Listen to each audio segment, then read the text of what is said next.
ನಮಸ್ತೆ, welcome to Vanitha ನಾಡಿಗ್ಸ್ kitchen. ಮಾವಿನ ಹಣ್ಣಿನ ಸೀಸನ್ನಲ್ಲಿ ಈ ರೆಸಿಪಿನ ನೀವು ಟ್ರೈ ಮಾಡಲೇಬೇಕು. ಇವತ್ತು ನಾವು ಮಾವಿನ ಹಣ್ಣಿನ ಶಿರಾವನ್ನು ಮಾಡೋಣ. ಇದಕ್ಕೆ ಬೇಕಾಗೋ ಸಾಮಗ್ರಿಗಳು, ಈ ಬಟ್ಲಲ್ಲಿ ನಾನು ಒಂದು ಬಟ್ಲು ಮಾವಿನ ಹಣ್ಣಿನ ಹೋಳುಗಳನ್ನು ತಗೊಂಡಿದ್ದೀನಿ. ಹಾಗೆಯೇ ಒಂದು ಬಟ್ಲು ಸಕ್ಕರೆ ತಗೊಂಡಿದ್ದೀನಿ, ಅದೇ ಸೇಮ್ ಲೋಟದಲ್ಲಿ. ನಂತರ ಒಂದು ಬಟ್ಲು ರವೆ ತಗೊಂಡಿದ್ದೀನಿ. ಹಾಗೆಯೇ ಒಂದು ಬಟ್ಲು ತುಪ್ಪ ತಗೊಂಡಿದ್ದೀನಿ. ಜೊತೆಗೆ ಅದಕ್ಕೆ ಬೇಕಾಗುವಷ್ಟು ನೀರು ತಗೊಂಡಿದ್ದೀನಿ. ಇವಾಗ ಹೇಗೆ ಮಾಡೋದು ಅಂತ ನೋಡ್ಕೊಂಬರೋಣ ಬನ್ನಿ. ಮೊದಲಿಗೆ ಸ್ವಲ್ಪ ತುಪ್ಪ ಹಾಕ್ಕೊಂಡು ರವೆನ ಹುರ್ಕೊಳ್ಳೋಣ. ರವೆ ಹಾಕ್ತಾಯಿದ್ದೀನಿ.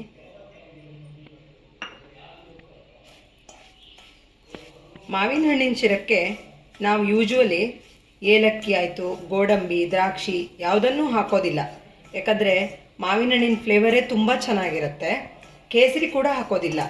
ನಿಮಗೆ ಬೇಕಿದ್ದರೆ ನೀವು ಅದನ್ನು ಆ್ಯಡ್ ಮಾಡ್ಕೋಬೋದು. ಇದನ್ನು ಚೆನ್ನಾಗಿ ಗಮ್ಮನ್ನೋವರೆಗೆ ಹುರ್ಕೋಬೇಕು. ರವೆ ಗಮ್ ಅಂತ ಇದೆ. ಈಗ ಇದಕ್ಕೆ ಮಾವಿನ ಹಣ್ಣು ಹಾಕ್ಕೊಂಡು ಒಂದು ನಿಮಿಷದವರೆಗೂ ಹುರ್ಕೊಳ್ಳೋಣ.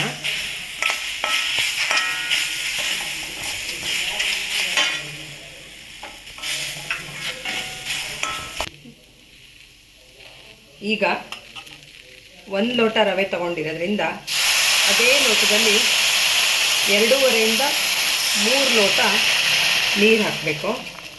ನಾನಿಲ್ಲಿ 2.5 ಲೋಟ ಹಾಕಿದ್ದೀನಿ. ಈಗ ಚೆನ್ನಾಗಿ ಬೇಯಬೇಕಿದು.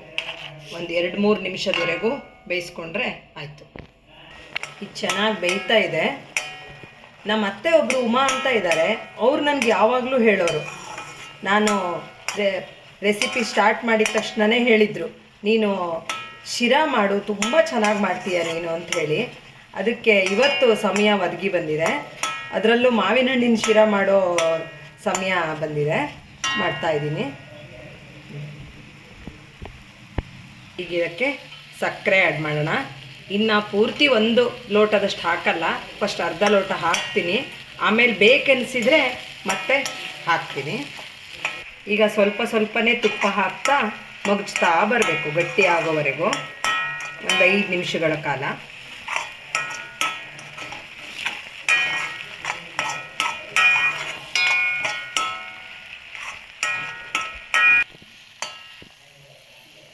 ಇನ್ನೊಂದು ಸ್ವಲ್ಪ ತುಪ್ಪ ಹಾಕೋಣ.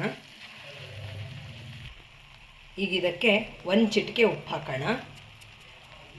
ಈಗ ಘಮ್ ಅಂತ ಪರಿಮಳ ಬರ್ತಾ ಇದೆ. ಹಾಗೆಯೇ ಮಾವಿನ ಹಣ್ಣಿನ ಶಿರಾ ಕೂಡ ರೆಡಿಯಾಗಿದೆ.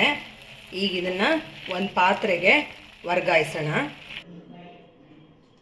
ಈಗ ಮಾವಿನ ಹಣ್ಣಿನ ಶಿರಾವನ್ನು ಒಂದು ಪಾತ್ರೆಗೆ ವರ್ಗಾಯಿಸಿದ್ದೀವಿ, ರೆಡಿಯಾಗಿದೆ.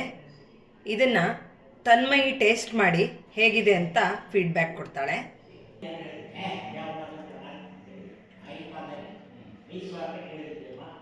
ತುಂಬ ಚೆನ್ನಾಗಿದೆ. ಮಾವಿನ ಹಣ್ಣಿನ ಸೀಸನಲ್ಲಿ ನೀವು ಮಸ್ಟ್ ಟ್ರೈ ಮಾಡಬೇಕಾಗಿರುವಂಥ ರೆಸಿಪಿ.